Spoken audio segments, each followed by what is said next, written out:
Hey folks, last Thursday was the second and final of the boot camp episodes on the X Factor. I know it's like Monday now, I'm a little bit late. Anyway, the show started off where Wednesday night's show left off with the group performances, and I thought those were a little bit boring, so let's see if we can get these out of the way right quick. The first group was Marcus Canty, Chris Rene and his sister, the little girl, the good-looking guy, and some group that I don't even remember. They sang What's Going On, and it ended up being pretty good, although I thought it started out a little rough with that little girl singing. Maybe they should have scaled her part back to, like, I don't know, nothing. She's going to have to get used to her parts being scaled back to nothing. Next was an all-white group. Well, that's a first, isn't it? We haven't seen any all-white groups yet, I don't think. Kind of felt like Larry the Cable Guy's family reunion to me, didn't it? Isn't that what it kind of looked like? They sang a Rascal Flatts song, and it was pretty good, but a country singer is not going to win the X Factor this year. Not with Simon Cowell there. He doesn't like country music, and I don't think if Simon Cowell were around that Scotty McCreery would have won American Idol last season. Now, I know a lot of people like to say that Simon doesn't matter, but I think he does have some influence over the public vote, and the judges have more influence over the results on X Factor than they do on American Idol, so a country singer is just not going to win. The next group was the Brewer Boys and Pepe Le Pew wannabe Emmy Henry. She's that girl that auditioned for American Idol last season, and she was like only 15, and she had just gotten her learner's permit, so her parents thought it would be a clever idea to let her drive like 10 hours to the audition. Luckily, they made it there in one piece, and then she made it to Hollywood like by the skin of her teeth. I imagine that's the same way that she made it through on her X Factor audition. Anyway, this group sang Chasing Cars, and it was awful, beyond horrible. They sounded terrible together. Next the groups are over. Let's split them into three groups. Group 1 is The End of the Road for You. Of course, that wasn't a new experience for Emma Henry or Austin Simmons. You know, they both experienced getting cut during the Hollywood rounds on American Idol. Maybe next year they can go on The Voice and see if they can strike out on 3 singing competitions. I was kind of disappointed to see Ryniewicz cut, although I didn't like her little fit that she threw after she was cut. But I thought she was far more interesting and talented than some of the other people, even from the same group that she was in, that didn't get cut. So maybe she was too talented. I don't know. But she was not boo-hooing like the other people. She was pissed off. Next, the final solo performances before the top 32 were chosen. First up is Rachel Crow singing If I Were a Boy. I've always thought that song was a little bit gay. Hey girls, it's 2011. You don't have to be a boy anymore to show love to the ladies. No, really, I thought Rachel did a great job with this song, even if it was a little bit growly and over-dramatic for my liking. And I still don't like watching children sing that well. Next, Audrey Turner sang Ain't No Mountain High Enough. Also a bit over-dramatic, but poor Audrey. There is just nothing that she can do to overcome the fact that she is not the most talented of Ike Turner's wives. She can never ever shake that comparison to Tina Turner. You know, it's funny though, I had read somewhere that Tina might actually be on the X Factor at some point this year to assist with mentoring the over 30s. I don't know if it's true or not, but wouldn't it have been hilarious if Audrey had made it to the next round and then got schooled by Tina Turner? That would have been must-see TV right there. Next was Paige Elizabeth, or Paige Ogle, whatever her name happened to be this time around. She sang Somewhere Only We Know, and I was not impressed with her this time around, although she has been pretty good in the past. She said, I want this more than anything. You have this person inside you where you're not happy doing anything else. Wait, she has a person inside her? Funny, she didn't look pregnant to me. Next, Tiger Budbill sang a slowed-down version of Billie Jean. Who the hell does he think he is, David Cook?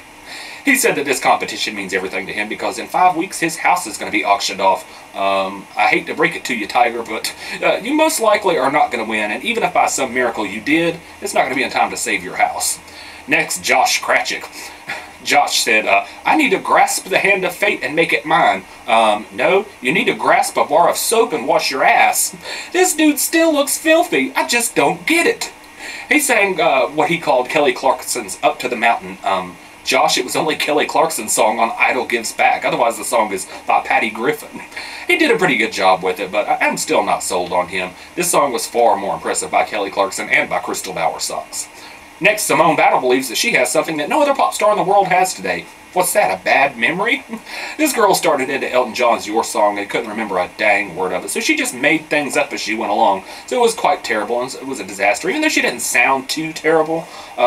But we all know that her ego and her attitude are the only reason that she really made it past her initial audition anyway, you know, for the dramatic shenanigans that we're sure to see from her in the later stages. So that's the only reason that she's made it as far as she has and continues to move along, kind of a Tatiana del Toro type.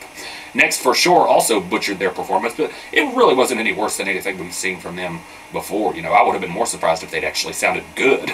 They were followed by the Little Ladies, who were also a train wreck. Next, Brock and McKenna tried to sing Billie Jean. Billie Jean is not my lover. Guess what, Brock? McKenna's not your lover either. And she isn't ever going to be, especially now since you forgot the words to the song and ruined her chance of a lifetime. Ladies can be very vengeful and spiteful, and they hold grudges. Even us gays know that, so McKenna is going to drop you. Next, Siamese Floyd squealed out something that sounded like death. Of course, I wasn't expecting anything different from him.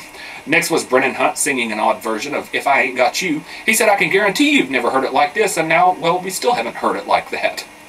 They cut it off after just a few seconds of it. According to Brennan, though, on Twitter, they edited him to make him look bad. He said that he killed it and got a standing ovation from the audience. You know, he also thinks they edited his audition to make him seem arrogant, which is kind of odd considering that he made it. He did end up making it to the judges' houses, but maybe he got cut there because all his tweets sound like sour grapes from somebody that's been cut. My whole thing is, though, they couldn't edit you to make you sound cocky and arrogant if you hadn't said things like that to make you sound cocky and arrogant to begin with. So, you know, isn't it complaining about it on Twitter kind of arrogant too? I don't know. Anyway, next the Stereo Hog sang Cry Me a River, and it was great. The one guy dedicated it to his newborn, though. He could have dedicated it to Stacy Francis. We've seen enough tears from her to create a river. Next was Brian Bradley. Still no singing from him. Phillip Lomax sang Summertime. Sounded almost exactly like his initial audition. Well, you know, he's got one of those voices that just make every song sound just exactly like the last one, so I expect everything he does will sound like that. Next, Rene sang Every Breath You Take. I was not impressed, but lucky for him, I don't think it much matters at this point. You know, he could have came on stage and belched out the song and still would have made it to the next round.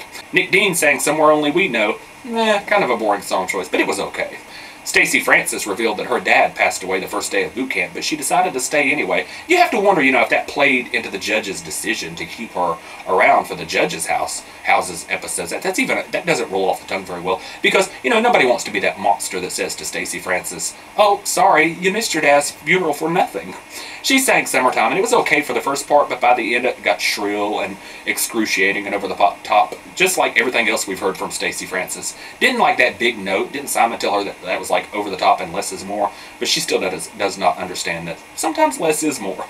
Tiah Tolliver sang It's a Man's World. Now, she sounded good, but I just could not help laugh at her when she performs. Those faces that she makes when she's singing.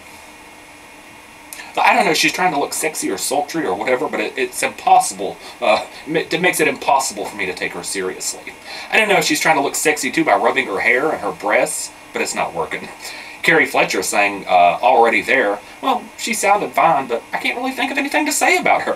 I guess she just isn't that interesting, you know. Maybe that's why she needed to be put in a group with some other girls. Drew Ryniewicz.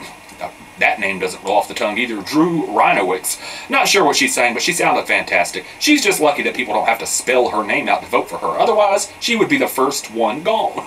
People really should think about changing their names before going on a show like this, but they better change it legally, too. Otherwise, they're going to have a hard time. Like Paige Ogle. I think she wanted to be Paige Elizabeth, but they kept putting the Ogle on there. So, you know, I don't blame her for trying to drop it. Ogle doesn't sound very glamorous, does it? But Drew Ryniewicz, it's like her family or whatever just took like letters and just threw them into a bottle and just shook them up and poured them out, and that's what came out. Ryniewicz, like every letter in the alphabet is in that name. Anyway, another one with a tough name is Koch. I'm not even sure how to say her name. I think they pronounced it Cook at her audition, and I've heard it pronounced Koch. I don't even know. So, but she sang Cry Me a River, and it was great. And the last was 59-year-old LeRoy Bell. I keep calling him LeRoy Bell, but it's LeRoy. Anyway, he sang To Make You Feel My Love, and it was pleasant enough, but kind of boring for me. You know, I know sometimes less is more. I've always say that sometimes less is more. But sometimes you can get too much less, and I wonder if LeRoy has any more to offer, or if these fairly tame and uneventful performances are the best we can expect to see from him. So anyway, down to the final 32. The girls will be mentored by Simon. They consist of Caitlin Koch, Tora Woloshin, Simone Battle, who, you know, she's only there for the dramatic effect. I'm sure she's not going to end up winning, and everybody knows that. Rachel Crow, Jazzlyn Little, Melanie Amaro, and Tiah Tolliver. Notice that they took time to show the reactions from all the girls. They didn't do that with the boys. They just flipped through them one right after the other. Brennin Hunt, Brian Bradley, Skyelor Anderson, Nick Voss, Tim Cifers, Phillip Lomax, Marcus Canty, and Rene, mentored by L.A. Reid. Now, I figured L.A. Reid wanted the girls. I think Simon got the strongest group because, of course, he owns the show, so he can call the shots, and I think he planned that out from the get-go. Doesn't seem like a very strong group of boys, but I don't think they want a boy to win. They want a girl to win, because boys have won these singing competitions like The Voice, a boy won The Voice, and boys have just been winning American Idol for years now. The groups will be mentored by Paula Abdul. They consist of the Stereo Hogs, 2 Squared, For Sure, the Brewer Boys, Illusion Confusion, and the Anser. I think the Anser is probably the best of the groups. I think it's going to be so interesting, though, to see Paula get confused and frazzled and frustrated by working with so many people. Like the other judges, they have like 8 people to work with, and Paula's got like 50. Next, the oldies will be mentored by Nicole. They consist of Elaine Gibbs, Tiger Budbill, LeRoy Bell, James Kenney. Who's James Kenney? Josh Krajcik, Christa Collins. Once again, who? Have we ever seen her before? And Dexter Haygood. I thought Paula was going to make love to him to congratulate him. Didn't y'all think she was going to do that? And, of course, Stacy Francis. And we got to see more tears from her. Enough of the tears, Stacy Francis. And, of course, 14 people were brought back to make 2 groups. They consist of Haley Orentia, Danny Knights, Carrie Fletcher, and Paige Elizabeth, who will make up a group called Lakoda Rene. Huh? That sounds like a black woman's name, not a group of white girls. And then the group of 10 called Intensity with Nick Dean, Francesca Duncan, John Lindell, Emily Mikhalik, Mayot Bingham Shango, Lauren Ashley, Alona Santiago, Aaron Ray, and Austin and Emily from Awesome. Wouldn't that suck? You know, I guess they were probably glad that they got called back. But then when they're told they're going to be in a group of 10, I don't know, I would be like, can I just try out like next year or something? Because even with a $5 million prize, you're only going to get $500,000 each. So that would kind of suck. And then any kind of recording career you're going to have to split a paycheck 10 ways. Not to mention you don't get any face time. So I think it's going to be a lot harder for these groups because people like to get invested in these contestants. And it's hard to get invested in a contestant that has to split the face time 10 different ways. So I don't know. So I don't expect one of these groups to win. Unless it's like one of the smaller groups, the Brewer Boys, or the one that I like. I can't even remember the names. Apparently I don't like them too much. But so anyway, this week we move on to the judges' houses, which is kind of the American Idol equivalent to the judges' mansion that they used to do, where they have like the top 50 come in and they narrow it down to 24. And so I'm guessing in the judges' houses they'll narrow it down to 12 before we go to the live shows. So anyway, that's it for today. And I'll see you folks here soon.